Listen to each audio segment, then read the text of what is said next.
Well, the Trump administration doubling down on Iran today. U.S. National Security Advisor John Bolton telling reporters if Iran does anything at all to the negative, they will pay a price few countries have ever paid. These comments, of course, echo that of President Trump's explosive tweet over the weekend telling Iran to be cautious. All of this in response to Iran's President Hassan Rouhani's comments over the weekend claiming war with Iran will be the mother of all wars. Here with me now in the Fox Business exclusive, Danon, Israeli ambassador to the United Nations. Ambassador, great seeing you again. Thank you for having me. Now, Secretary Pompeo was in California on Sunday speaking to a large Iranian crowd, Iranian Americans, 250,000, knowing that the message would make its way back to Iran. Rouhani made a threat. President Trump made a promise. How do you feel this is going to play out? Because from everyone I'm talking to, I know a lot of people either in Iran or with relatives there. There's a revolution that seems to be building there that could actually maybe eventually topple this current regime.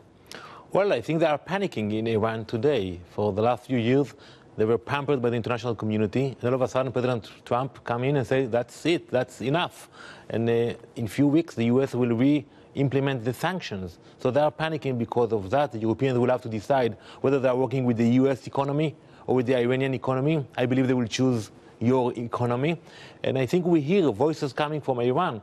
People are not happy that the regime is investing hundreds of millions of dollars in terror, in incitement, whether it is in Yemen, in Lebanon, in Gaza, and they're asking themselves why you don't invest in domestic projects. So they're worried about it. That's why we saw all those tweets, all those comments, and I think that the U.S. administration is doing the right thing. Secretary Pompeo pointed out that there's a fund, a $95 billion fund that the Ayatollah has access to. The chief in charge of the judiciary has $300 million. Imagine accumulating that kind of wealth. I mean, that was the kind of wealth that sparked the exit of the Shah of Iran. When he had so much more money, he had $20 billion in 1979, and he had mansions and penthouses and around the world. His people rose up. I mean, they have to be insulted. The people of Iran have to be insulted by this. Charles, this is why Prime Minister Netanyahu and also President Trump speak directly to the Iranians, and they don't like it. We have nothing against the Iranian people. They are good people. We want to help them. We want to cooperate with them, but they are being kept hostage by the regime who exploit their economy and take the money to secret their bank accounts.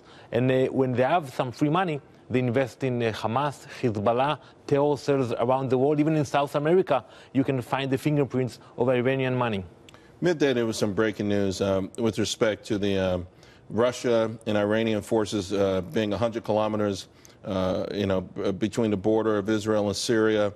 I know that there are four things that Israel's been asking. This is one of the. Was this one of the elements that, or this doesn't go far enough? Well, first we need to acknowledge that today you have more than 80,000 militants that Iran brought into Syria. You don't have too many Shiites today in Syria. They are bringing people to live in Syria to fight for the Iranian regime.